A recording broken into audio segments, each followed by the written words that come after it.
kids can't even make a failure of a failure," the in-laws said in unison, stabbing me in the heart. "Right?"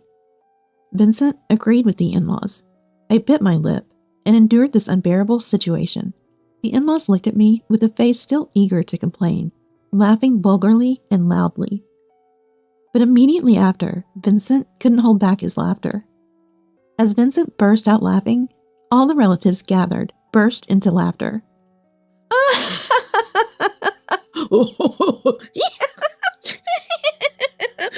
With roaring laughter. Surprised by Vincent and the relatives suddenly laughing, the in-laws' eyes widened. "Did everyone hear that just now?" Ignoring the in-laws, who couldn't grasp the situation, Vincent turned to the relatives. The relatives and I were nodding vigorously. "Huh?" Finally realizing they were left out of the loop, the in-laws' faces turned to panic.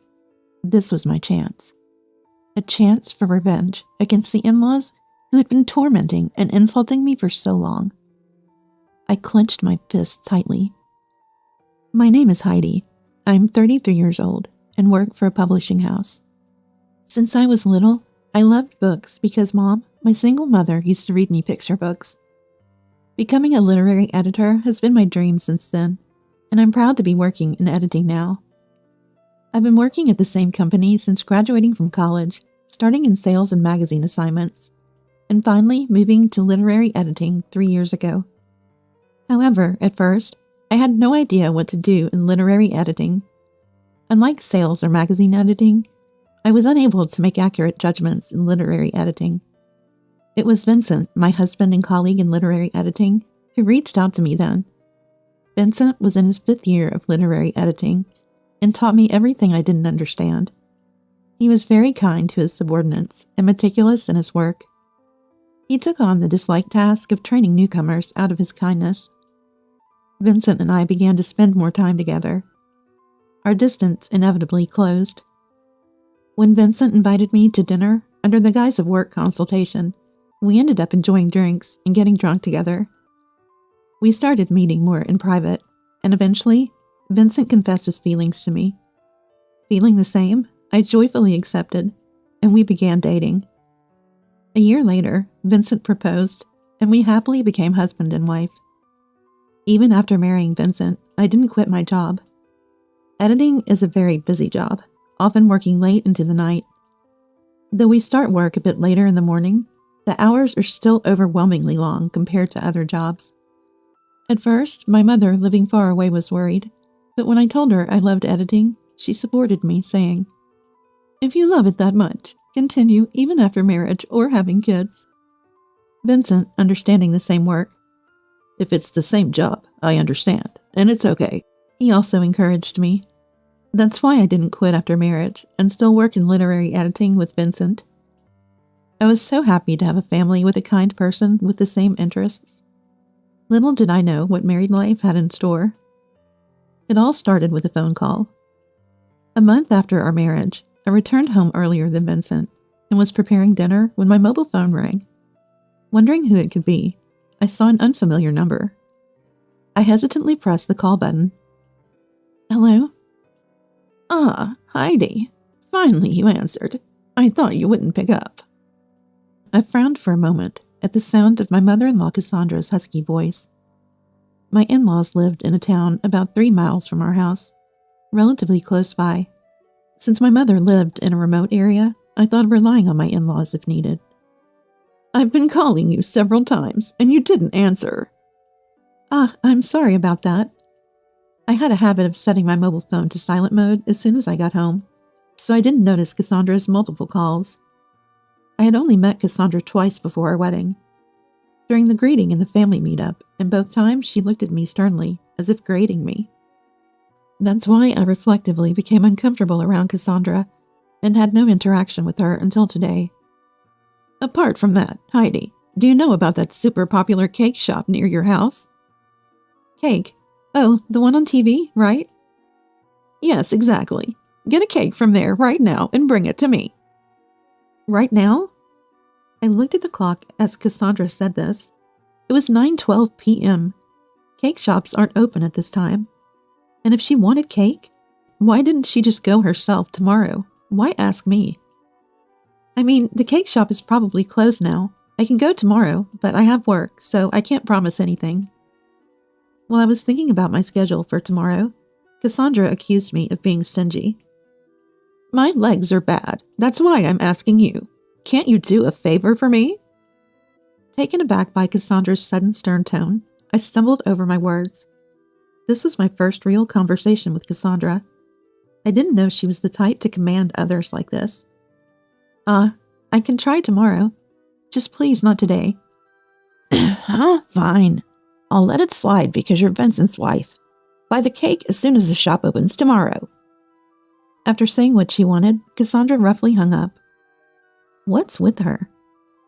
Coming home tired from work, I was further drained by Cassandra's unreasonable demand. But well, if it was just buying a cake tomorrow.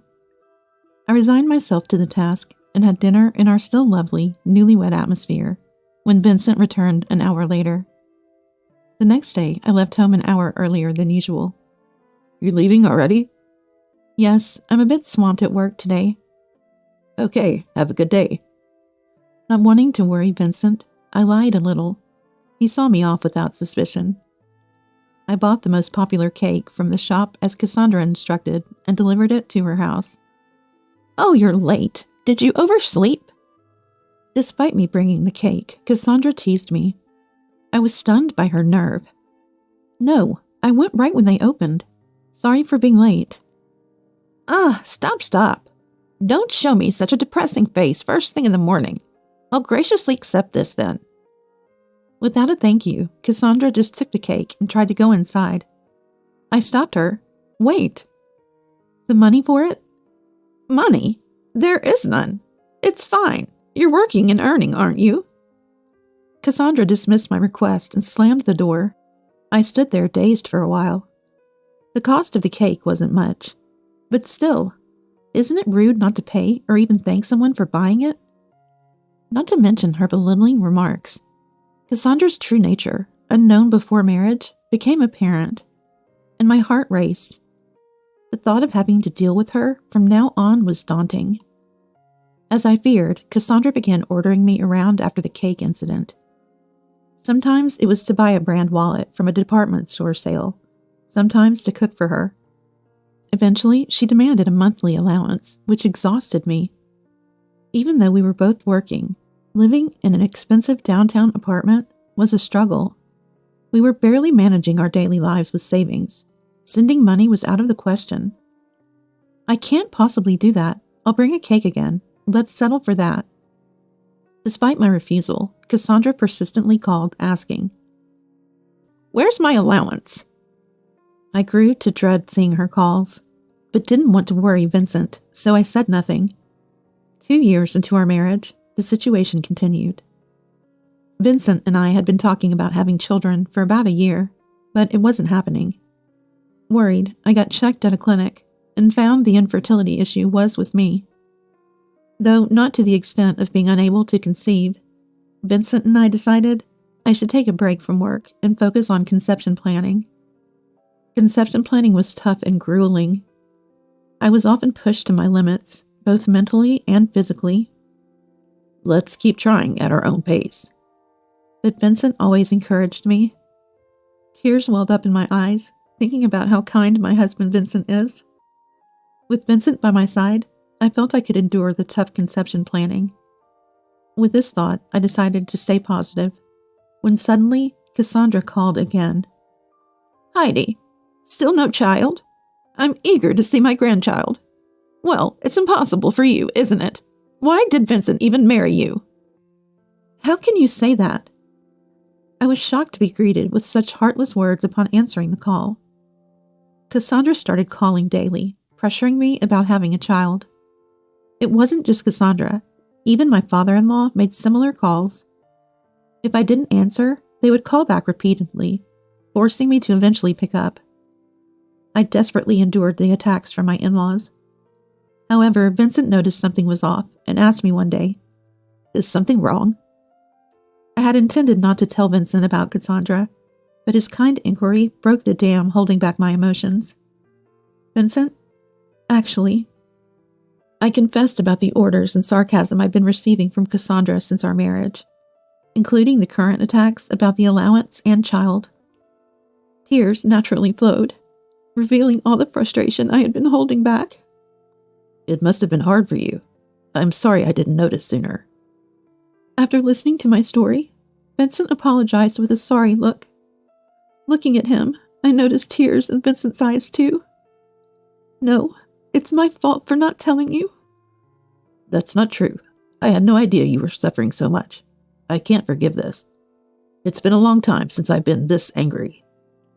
Vincent's body trembled with anger. I was touched that he empathized with my feelings. We can't just let Mom and the others be. I have a little plan. A plan? Yeah, we're gathering with relatives for Christmas, right? Then we'll... Vincent shared his plan to discipline the in-laws with me. I don't know if it will work, but let's try our best. Hearing Vincent's firm voice, I felt a great sense of relief. I'm not alone. I'll stand up to the in-laws, believing in Vincent. Months passed since then. Over these months, I continued to endure verbal abuse from Cassandra and father-in-law about the allowance and child. On calls with Mom, I acted as if nothing was wrong, but recently she said something concerning. You know, I got a call from an unknown number the other day. Mom, a single mother who worked hard for her whole life, has started showing early signs of forgetfulness, so I often half believed her stories. But this time, I needed to listen seriously. As I heard more from Mom, a shocking truth came to light. That's unforgivable. I'll definitely protect you, Mom. Okay. Like a child, Mom earnestly nodded over the phone. My mind was filled with what I heard from Mom. Amidst all this, Christmas arrived. Every year, relatives gather at Vincent's parents' house for Christmas. With a sense of resolve, I went to the in-laws' house with Vincent. When we arrived, aunts and uncles were already gathered, and we were the last to arrive. Oh, Heidi, you're late. Not helping at all. Such a carefree person. Even with Vincent's presence, the in-laws only ridiculed me. Merry Christmas, everyone.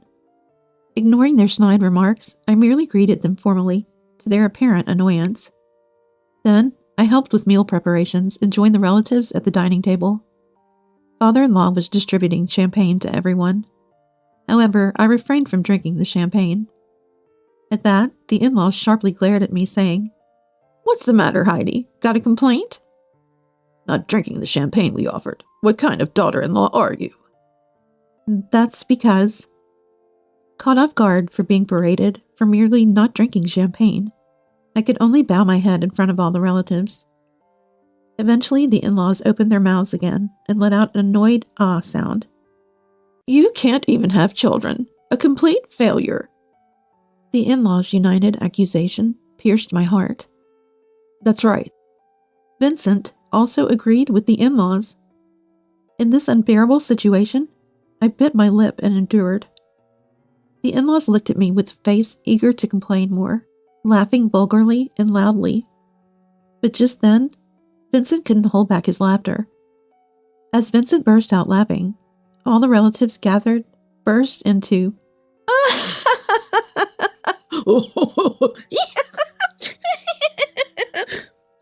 With roaring laughter, the in-laws, surprised by Vincent and everyone suddenly laughing, widened their eyes in shock. Did everyone hear that just now? Ignoring the in-laws who couldn't grasp the situation, Vincent turned to the relatives. The relatives and I were nodding vigorously. Finally realizing they were being left out, the in-laws' faces filled with panic. This was my chance. A chance for revenge against the in-laws who had tormented and insulted me for so long. I clenched my fists tightly. Mom and Dad, didn't you know? Heidi is actually pregnant. Pregnant? The in-laws were shocked. Considering they knew about my infertility and had constantly complained to me to have children quickly, their surprise at the news of my pregnancy was understandable. In fact, as Vincent said, I had discovered my pregnancy 3 months ago. I was already in my 5th month and had just entered the stable phase. Vincent had supposedly messaged the in-laws about it, but as expected, "They only care about what they want to do," Vincent had said. They seemed to have overlooked his message. Still, to ignore an important message from their son, they used to tell me, "Poor Vincent, having a wife who can't have children." Their inconsistency in words and actions made me sigh in disbelief. Announcing my pregnancy today was a plan Vincent and I had discussed beforehand. We had also informed the relatives in advance about the harassment I had been facing from the in-laws, securing their support. So the relatives already knew about my pregnancy, and the in-laws were the only ones out of the loop. Vincent had pretended to side with the in-laws at first to provoke them. "I'm sorry for not telling you directly. I've been feeling sick due to morning sickness and couldn't visit you." The in-laws recoiled.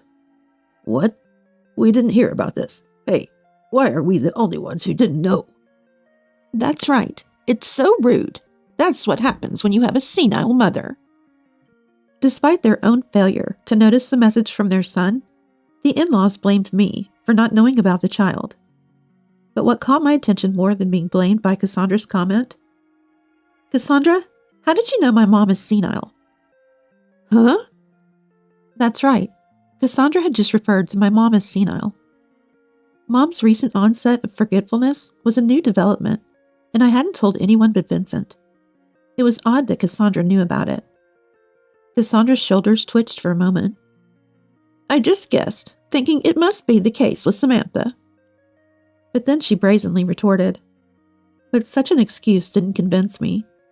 I looked at the in-laws and said, "Trevor, Cassandra, you two committed a fraud scam on my mom, didn't you?" The word fraud scam sent a chill through the room. The in-laws' faces stiffened. "What nonsense! How dare you accuse us of being fraudsters?" "Heidi, I always thought you lacked common sense, but this is too much." The in-laws, seemingly believing my claim to be a bluff, acted nonchalant. I felt pity for the two who couldn't honestly admit their wrongdoing. "There's evidence, look." I pulled out a piece of paper from my bag. It was a copy of Mom's account screen. Recently, Mom had told me, "I got a call from an unknown number." Concerned that someone might be taking advantage of her forgetfulness, I had always been cautious. Living far away, I couldn't meet her often. If there was anything I could do to protect Mom, I wanted to do my utmost. Mom told me about a suspicious call where someone posing as a credit card company demanded payment for an outstanding balance. Mom, whose judgment is impaired, believed there was an unpaid balance and transferred the money to the account provided. It wasn't just $10 or $100. It was a whopping $3,000. I begged Mom to send me the account screen from that time immediately. When I saw the account screen Mom sent, I felt dizzy. The recipient of the transfer was simply listed as Cassandra Nelson. Cassandra's name. Mom, in her confusion, had not realized the recipient was Cassandra and had transferred the money. "Even after seeing this, do you still say you didn't commit fraud?" Mom said she was asked to pay an outstanding balance by the credit card company. "But it's strange that the transfer was to Cassandra, isn't it?" My words left the relatives shocked. The in-laws were trembling. It seems I hit the nail on the head. They were panicking, having been called out for fraud. "So what? It's Samantha's fault for being deceived." "Don't get so emotional over a one-time fraud." Even now, the in-laws refused to admit their guilt. As I was about to speak again, Vincent interjected. "It's not a one-time thing. Dad, Mom, you've committed fraud scams multiple times, haven't you?" "Sorry, but I checked your mobile phones earlier. There were traces of calls to numerous unregistered numbers. Dozens in a day. It's not normal to call unregistered numbers that much. That's proof it wasn't just once. And," Vincent continued, "I got a debt collection notice from an unknown company. I was surprised when I looked into it. Turns out, I'm listed as a guarantor for Mom and Dad's debts." "Making your son a guarantor? What were you thinking, Mom and Dad?" "You must have been splurging on luxury brands or gambling. That's why you turned to fraud when you ran out of money, right?" "That's..." It seemed Vincent's words struck true, and the in-laws looked uncomfortable. "And you've been calling Heidi repeatedly, harassing her for allowances, right? Was that to pay off your debts? Do you realize how much pain Heidi has been through because of you?" Vincent's voice trembled with anger. I thought of all the mistreatment I had endured from the in-laws, and tears naturally flowed. Just a little more, and I could release all my pent-up frustration towards the in-laws. I bit my lip hard. "That's because I wanted to get along with Heidi." Cassandra desperately tried to cover up, but it didn't work on me. "I bought and delivered various things you wanted, saying your legs were bad, but that was a lie, right? I was surprised to see you today without any sign of discomfort." Cassandra's body trembled again. Vincent, seizing the opportunity to counterattack, said, "I'm fed up with Mom and Dad's lies, making Heidi run errands and mocking her. Enough is enough. We're cutting ties with you. Apologizing now is too late, and I'll be reporting the fraud to the police." Vincent's strong words left the in-laws wide-eyed. It was the first time I'd seen the usually calm and kind Vincent show such anger. It must have been a shock for the in-laws, too. "Wait, Vincent, what are you saying about the police?" "That's right, aren't we family?" The in-laws desperately clung to Vincent. "No, people who hurt my loved ones and commit crimes aren't my family." But he resolutely cut them off. The in-laws slumped to the floor, but after receiving cold glares from their relatives, they finally left the house. They probably won't come back today. "Sorry for ruining Christmas, everyone. Merry Christmas!" Vincent raised his voice cheerfully, and the Christmas dinner began. We didn't talk about the in-laws anymore and enjoyed the dinner with everyone. As promised, we reported the in-laws to the police and they were easily arrested. Their sentence is still to be determined. I hope they receive a fitting punishment for the harassment they've done, including to me. The in-laws' debts amounted to about $30,000. From gambling and buying luxury items, they had no room for sympathy. They had borrowed money from neighbors, too, and when I heard their stories, I was fed up. We apologized on behalf of the in-laws and paid off their debts by selling their house. That was the end of our involvement with them. I took maternity leave, and Vincent was transferred. Moving away from the in-laws was a good opportunity. Thinking about starting a new life with our child made me excited. A year after the baby was born, I heard about the in-laws from relatives. They were sentenced to 2 years in prison with probation. Now in their probation period, they lost their house to repay debts and are living in a motel while working part-time jobs. There's no sympathy for people who deceived others and stole money. They should work hard and reflect on their actions during their upcoming prison time. Vincent, our child, and I were spending happy days together. Never again will we hear from the in-laws. We laughed together, building our new family home.